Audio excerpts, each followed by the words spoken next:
bit of a mixed bag today. So let's see what crypto. This happened yesterday, and I'll get back to that later. So if we look at Bitcoin, it looks like it's still respecting that downward trend line. It's still seeing it as support, and we're hoping that this thing will start to move up and regain that mid neckline. If we look at it on a shorter time frame, it looks like it's respecting that trend line quite aggressively. We hope that it holds, because the more touches that it does, the more chance that it might actually break through. Watch this area carefully. There's a level of confluence with the Asia Open as well, so this could be an area of good support and move it up further on in the future. We look at the DXY, which is in essence the value of the dollar. It's a key area of interest right now because we've seen 1, 2, 3 areas of red candles. We've seen a rejection of the multi-month trend line, and this could, if this 55-day EMA breaks, be a continuation down, which will push positive money into the S&P 500 and ultimately make risk on assets move up, such as crypto and Bitcoin. We look at the liquidations, and wow, there is hardly any. That event that happened over the tariffs over the weekend has wiped out so many leverage longs and shorts that the market is weary of doing such a thing. It's incredible. Like 1 million, 3 million is tiny in the grand scheme of things, and it is quite an interesting scenario that we are in the market right now. One further information that we see on the liquidation heat map is that the shorts are greater than the longs. Usually that will level out and do a 50-50. So it looks like there could be a short squeeze coming, which usually indicates a higher movement up. If we look at USDT dominance, I'm not really liking the fact that it's consolidating above that downward trend line. I mean, this could move, a bit of iteration is always there, so this could technically either be on or below or above, but it's in that worrisome area. The issue that I have is that wick that we see and that line at the 4.65 indicates, with the 200-day EMA, indicates there might be a wick fill strategy going on with this graph. We hope it doesn't happen. A wick fill strategy means that when there is a large wick, 50% of that wick will be closed by a movement of the graph. If that happens, there could be some real pullback in alts, Bitcoin, and various other risk on assets. I still state that this needs to move back down and break this 3.68 support line. If that can be broken and it starts to ladder back down, we will see a full-blown alt season, and crypto will be rising on an exponential level. We look at the others, which is the crypto market minus the 10 largest cap coins. We've seen it come down and touch this multi-year trend line. What we see normally when something like this happens is a further continuation up, which is really good for altcoins. We've seen it happen here, we've seen it happen there, we've seen it happen down there. When the graph and the candle hits that trend line and sees it as a form of resistance, there is usually a continuation up.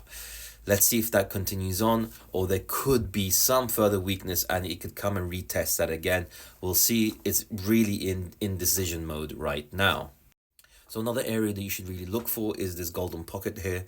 It could come down and touch that area, but I think that would be the real bottom of all alts that are going to retrace to that level. I think after that point, we will see a massive continuation up. However, that continuation up is reliant on one key factor, and that is this.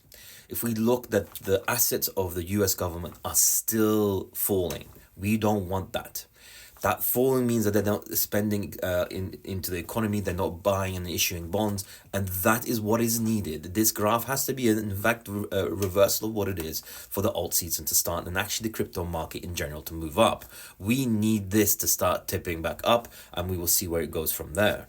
But I will say, in relation to the dollar value dropping, and if it breaks that neckline, I think that could be the key first indicator of a reversal of this graph that we see here. I think if the US dollar starts to dip more aggressively and actually push down to levels below that neckline that I showed in the previous graph, I think the government will start to increase its expenditure, and this will bode well for crypto and risk on assets. If we look at the total market cap, I'm not really liking where this is. We see this channel that it's walking through. This area is consolidated for over 70, 80 days now, and we need this to have a continuation back up. Where it is right now, I'm not particularly liking. We would really need this mid-level to be regained and held in that area.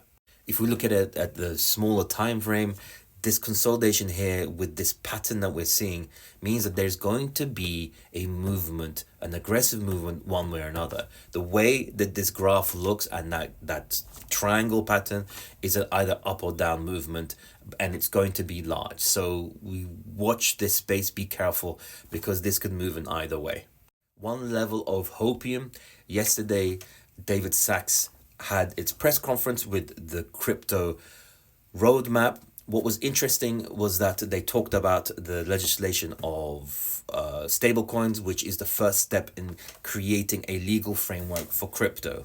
Although these three gentlemen that were talking was a bit of a worry because they had no idea what they were talking about. They were talking about the same thing. I think bipartisan was said probably 45 times. The only thing that is of real interest is what David Sachs said, and he ended this conference with one of the most bullish things I've heard. One of the members asked a question about a Bitcoin reserve, and his answer, while having an uncontrollable smirk on his face, was that is the first thing they're looking at. I don't know. That sounds extremely bullish to me, and it gives a level of hopium, and it could push this market forward. So in conclusion, I think the fact that the DXY is breaking down, hopefully 3 red wicks usually means a continuation. I like what David Sachs said about their first thing will be a Bitcoin reserve. I have some level of worry that market looks a bit weak. The wiping out of all the leverage longs and shorts has been a massive event which will cause a lot of chop in the market. We're looking at 10 to 12% moves up and down from now on. Usually that's what follows when these type of events happen. So be very careful, don't leverage, wait, see, understand the opportunity, and maybe start looking at coins that have relative strength, and maybe readjust your portfolio into projects that have a larger utility, that have a roadmap, that have a team really pushing forward and seeing where this goes. These are now what's happening. The market is coming into an area where they're moving away from short pumps and moving into projects that will actually bring utility longer term and have a safe haven for your money. Anyway, I'm Alvarez, a 7-figure crypto investor. Like, follow, share, and I'll catch you guys later. Peace.